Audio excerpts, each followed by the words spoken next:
وحده لا شريك له. Adalah Anda marah di saat saya, atau yang tidak jadi masalah adalah saya marah di saat Anda tidak percaya dengan keramat guru saya. Loh, kok saya marah dengan Anda? Memang wajib Anda percaya dengan keramat guru saya?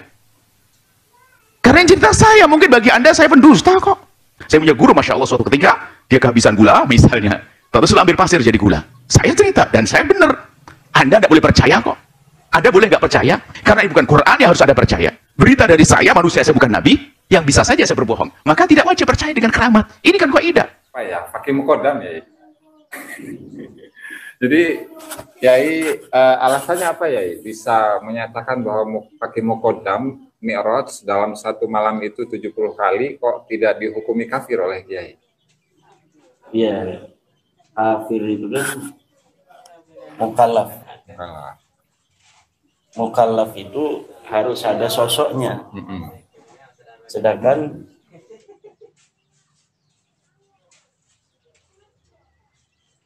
kalimat ada ini bukan harus ada di fulan-fulan, tidak ada karomah. Selesai. Karena menyebutkan kisah Al-Quran. Bahkan yang mengingkari karomat bisa saja kafir. Karomat secara umum, bukan karomatnya fulan, beda. Bukan karomat Syekh fulan, Syekh Rifai, Syekh Abdul Qadir, bukan itu. Karomah secara umum kalau ada mengingkari, ada keluar dari iman. Kenapa? Disebutkan di dalam Al-Quran. Karomah yang artinya apa? Sesuatu kejadian yang luar biasa yang diberikan oleh Allah kepada selain Nabi dari hamba soleh. Seperti Maryam. Anna laki hada. Maryam bukan Nabi, disepakati. Ada khilaf sedikit sekali. Yang mengatakan Maryam Nabi perempuan. Kebanyakan bukan Nabi, tapi dia diberi oleh Allah sesuatu yang luar biasa. Itu karomah. Yang mengingkari dalam Al-Quran ada. Cuman kalau mbah saya ceritakan ke Anda punya karomat, Anda boleh percaya belum? Tidak, saya cerita saya. Ini beda loh ya. Masalah kaidah mempercayai ini beda. Anda harus bisa memilah. Karomat secara umum ada. Nah, satu. Kemudian, apa sih yang harus disepakati untuk kita percaya? Yang kita sepakati berita tentang berita keramat kan gaib. Saya tidak tahu kejadiannya hanya waktu itu. Waktu yang telah lalu atau yang datang. Manusia diceritakan dari tanah, nggak ada yang melihat. Tapi Al-Quran menyebutkan. Al-Quran yang cerita. Karena Al-Quran mutawatir, qat'il wurud, qat'iyud dalalati, dalalahnya jelas, maknanya jelas, Quran mutawatir pasti benar, maka kita wajib percaya. Manusia adalah dari tanah. Penciptaan Adam. Biarpun kita tidak pernah melihatnya waktu itu. Karena yang beritakan Al-Quran. Atau satu hadis mutawatir. Termasuk kita bilang sam'iyat ini, lihat, ini kaidah. Ini termasuk kita hubungkan deh. Masalah keramat di sini sam'iyat. Apa yang wajib kita percaya tentang berita? Hanya dari hadis Nabi yang mutawatir, maknanya pasti tidak ada perbedaan pendapat, atau Quran mutawatir, Quran dan maknanya orang sepakati. Hadis Nabi yang ulama berbeda tentang makna, orang berbeda pendapat boleh dong.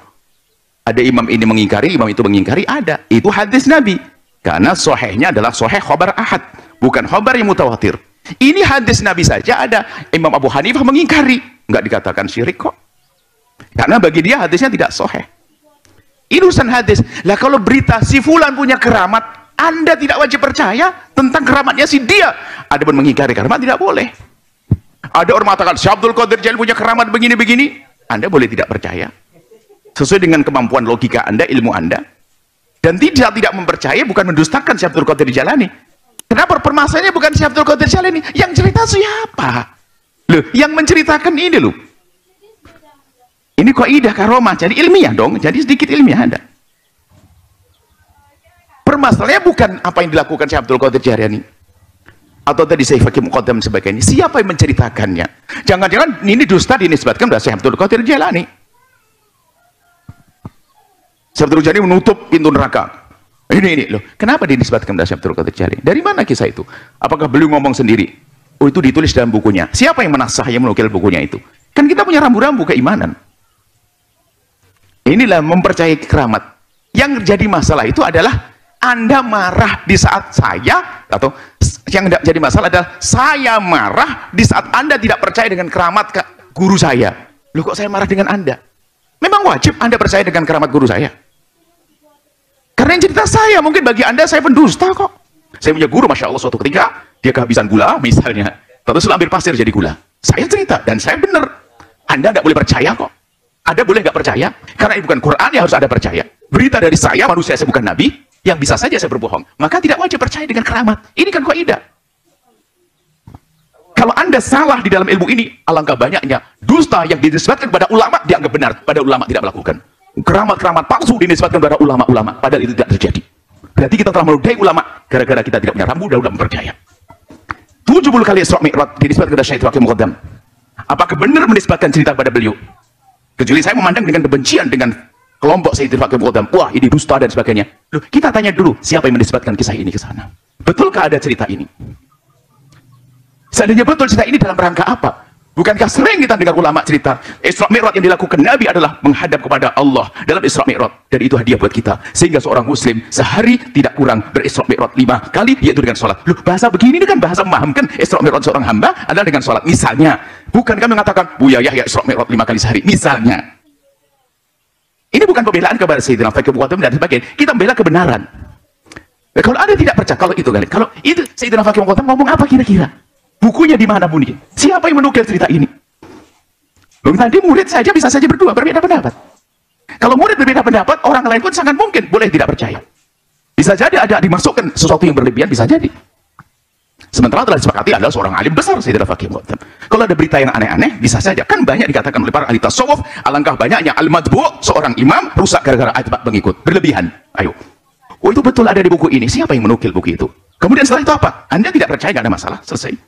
Kalau Anda langsung menjelekkan Syekh Al-Hakim Muqaddam, loh, apakah betul dia mengatakan dan mengakui? Dan bahasanya, narasinya apa? Waktu beliau ngomong apa?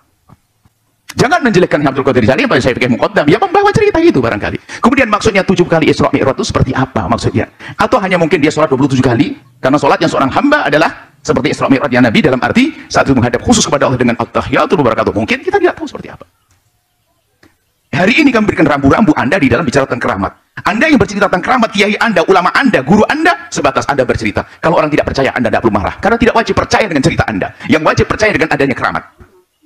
Saya cerita tentang keramat wali guru-guru saya, Anda tidak wajib cerita. Sebab yang cerita saya. Saya bisa bohong. Ini rambu-rambu supaya kita punya adab. Jangan langsung Abdul Qadir Jailani. Ini kan lihat, orang yang anti keramat, anti tasawuf, Abdul Qadir Jailani dijahujat habis-habis, lihat, anti tasawuf. Bilang Abdul Qadir begini. Wah, jelek banget Abdul Qadir ini. Imam Haddad juga begitu. Bisa jadi giliran Sayyidina Al-Hakim Muqaddam. Ini dalam kitab Al-Jawhar Syaffaf karya dari Abdurrahman bin Muhammad Al-Khatib di halaman 79 dikatakan di sana wa min jumlati ma kataba ilaih, dan termasuk sejumlah surat yang ditulis oleh Faqih Muqaddam kepada Syekh Tajul Arifin Sa'duddin Al-Zafari, yaitu gurunya Al-Faqih Muqaddam. Dan yang menulisnya Al-Faqih Muqaddam sendiri. Maka kata ilahi Syekhu Syuyukhina Syekh Muhammad bin Ali bin Abi Alawi, termasuk sejumlah yang dituliskan oleh para guru-guru kami, yaitu Muhammad bin Ali bin Abi Alwi atau Faqih Muqaddam, dan surat ini dituliskan kepada gurunya yang bernama Sa'duddin Al-Zafari. Apa yang ditulis? Annahu urijabi ila sidratil muntaha sab'a marratin, bahwa dimi'rajkan kepadaku, atau aku dimi'rajkan ke sidratul muntaha sebanyak 7 kali, fi lailatin wahidah, di 1 malam. Wa fi riwayah, dalam riwayat yang lain, sab'in wa ishrin, 27 kali. Wa fi riwayatin sab'ina marrah, dan dalam riwayat yang lain itu 70 kali. Ini kitab yang pertama ya, kitab Al-Jawharus Syaffaf. Kemudian kitab yang kedua itu yang mengutip kemi'rajan dari Al-Faqih Al-Muqaddam itu adalah Ahmad bin Zain Al-Habsi dalam kitabnya Syarah Al-Ainiyah. Sudah saya tandain. Bahwa wa kana min jumlati ma kataba bihi ila Syekh Sa'ad. Di antara sejumlah yang ditulis oleh Faqih Muqaddam kepada gurunya yaitu Syekh Sa'duddin Al-Zafari, annahu qala, bahwa Faqih Muqaddam mengatakan urijabi ila sidratil muntaha sab'a marratin. Sama kayak tadi ya, saya dimi'rajkan ke sidratul muntaha 7 kali. Wa fi riwayah sab'atin wa isyrina marratan, atau sab'atan wa isyrina marratan fi lailatin wahidah. Dalam riwayat yang lain itu 27 kali dalam 1 malam. Wa fi riwayah sab'ina marrah, dan dalam riwayat yang lain itu 70 kali. Dan ternyata saya menyimak dari beberapa kawan-kawan yang mengulas dari keterangan yang disampaikan oleh Hadratus Syekh Kiai Haji Hasyim Asy'ari dalam kitabnya Risalah Ahlus Sunnah wal Jamaah. Ya, Risalah Ahlus Sunnah wal Jamaah. Ya, itu dalam dalam kompilasi beberapa karya-karya yang ditulis oleh Hadratus Syekh Kiai Haji Hasyim Asy'ari dengan mengutip dari beberapa kitab, dari kitab Asy-Syifa fi Ta'rifi Huquqil Mustafa karya dari Al-Qadi Iyad.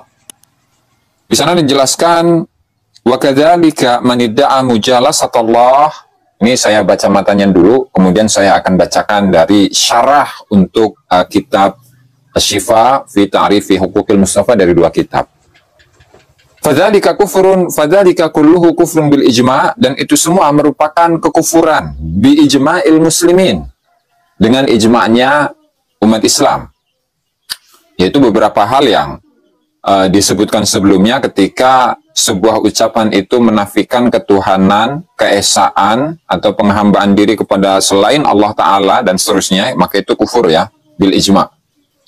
Kemudian di sini wa kadzalika, begitu juga yang termasuk dari kufrun bi ijma'il muslimin itu adalah manidda'a mujalasatullah, adalah seseorang yang mengklaim dia duduk bersama Allah, wal uruja ilaih, dia mengklaim bermi'raj kepada Allah seperti tadi dua kutipan yang saya sampaikan.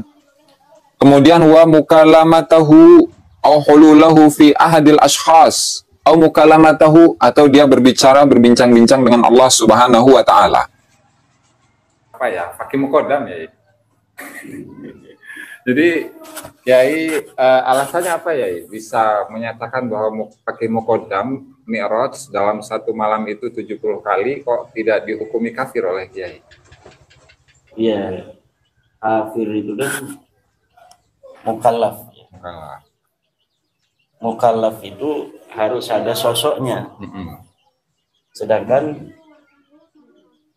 fakih muqaddam itu menurut saya sesuai dengan penelitian dalam ilmu sejarah, ilmu nasab, dia yang hidup tahun 653 itu tidak terkonfirmasi keberadaannya. Bagaimana seseorang yang tidak terkonfirmasi keberadaannya bisa kita sebut kafir?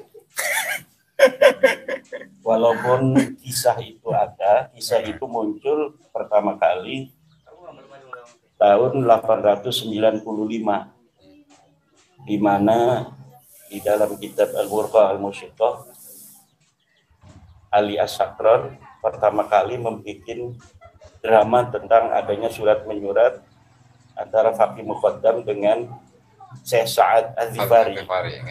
Syekh Sa'ad Az-Zifari ini adalah sosok historis. Sosoknya ada seorang ulama di Dhifar, ulama besar, syariah wal haqiqah. Nah ini alias Sakron berusaha agar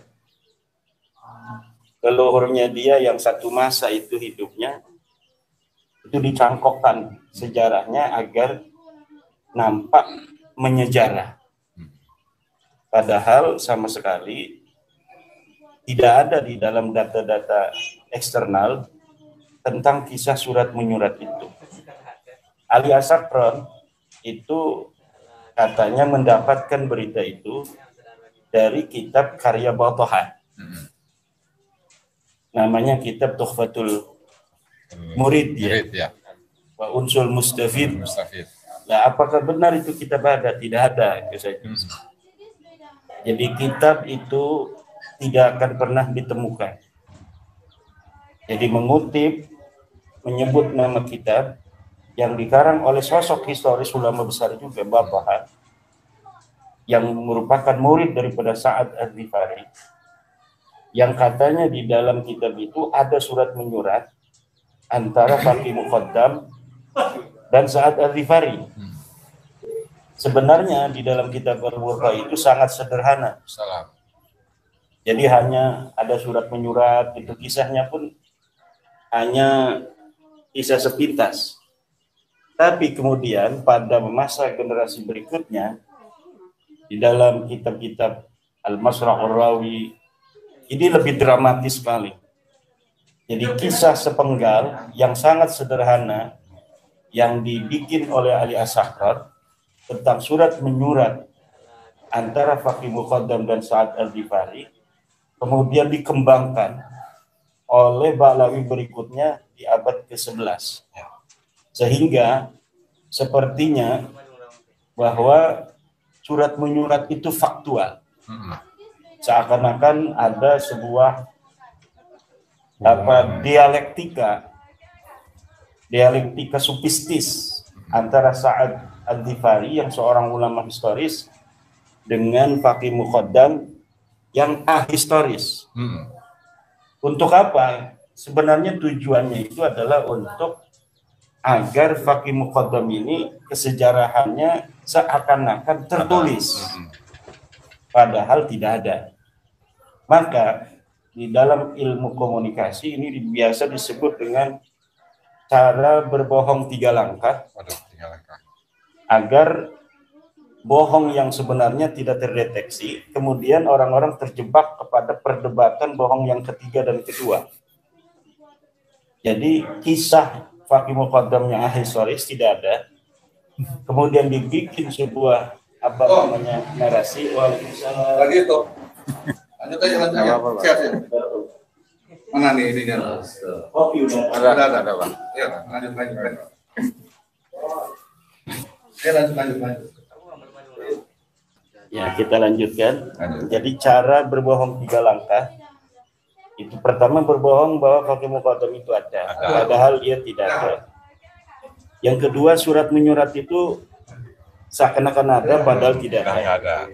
Kemudian bohong ketiga adalah mengenai mi'rajnya ini. Seakan-akan disinilah mahalun naza' perdebatannya. Ya, alhamdulillah.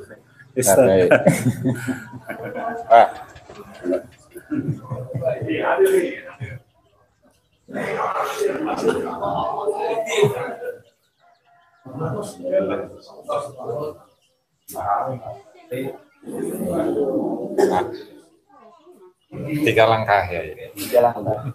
Kemudian manusia sekarang ini terjebak dengan bohong yang ketiga, tentang perdebatan apakah Mi'raj itu kafir atau tidak. Berdebat di situ. Padahal jangankan Mi'rajnya, pengakuannya, suratnya Faqih Muqaddam kepada Sa'ad itu juga tidak ada. Tokohnya aja nggak ada. Tokohnya juga tidak ada. Dan inilah yang saya katakan bahwa Faqih Muqaddam tidak kafir. Kenapa? Karena memang tidak ada orangnya.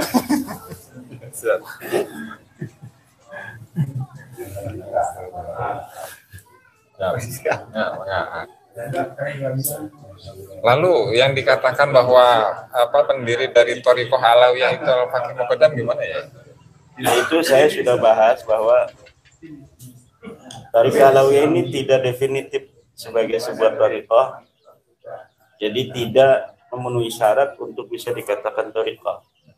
Pendirinya tidak jelas, auratnya tidak jelas, mursyidnya sekarang pun tidak jelas.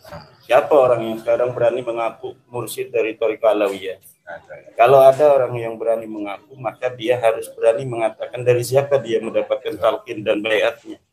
Tidak akan pernah untuk ditemukan siapa mursyid sekarang dan siapa yang telah mengijazahkan membaiat dia sebagai mursyid. Kenapa? Karena memang thariqah ini is nothing. Thariqah Alawiyah itu sekarang aja dikembangkan. Namanya saja di saat Ali As-Sakrar tidak disebutkan namanya Thariqah Alawiyah. Di saat Alwi Al-Haddad itu pun disebutnya Thariqah Al-Yaman. Kemudian Thariqah Al-Yaman itu siapa? Apa gitu? Karangan siapa? Ya tidak disebutkan di dalam kitab-kitab Imran Balawi. Seakan-akan bahwa itu adalah thariqahnya Balawi. Aba Yusuf kan mursyid thariqah Qadiriyah Naqsabandiyah. Apakah bisa disebut itu thariqahnya Bani Yusuf? Bisa, ya. Tidak. Jadi kan tidak bisa ketika seorang Balawi masuk tarekat Madianiyah misalnya. Kalau betul itu pun tidak terverifikasi. Katanya Fakih Muqaddam mendapatkan sebuah baiat dari Abdullah Al-Maghribi, Abdullah As-Saleh Al-Maghribi. Ini tidak terverifikasi. Katanya Abdullah Al-Maghribi mempunyai guru yang bernama Abdurrahman Al-Maq'ad. Ini tidak terverifikasi. Abu Madian yang dari Maroko, yang aslinya dari Andalusia. Dia dari Andalusia kemudian pergi ke berbagai negara, diantaranya ke Maroko dan ke Aljazair.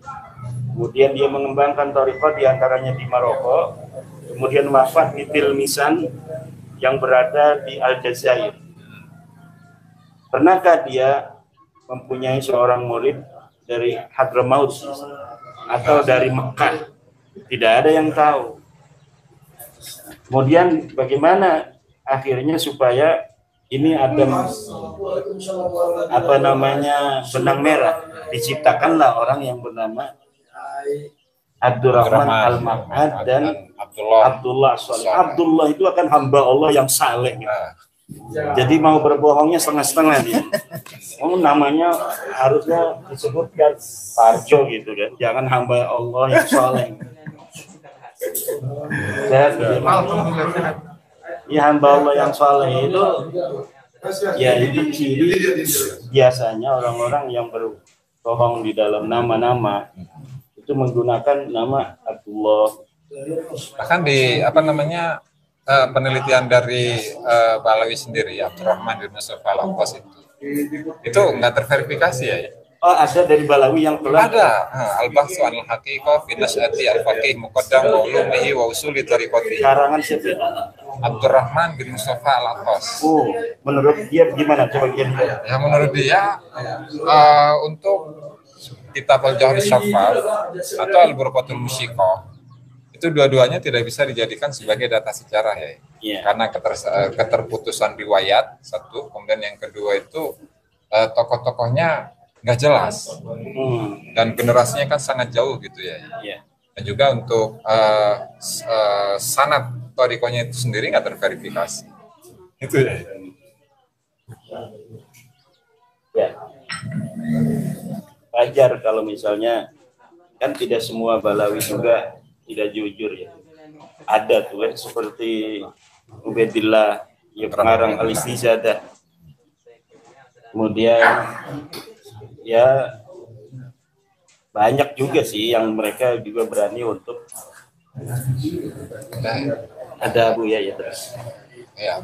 Tidak nanti. Allah taala alam.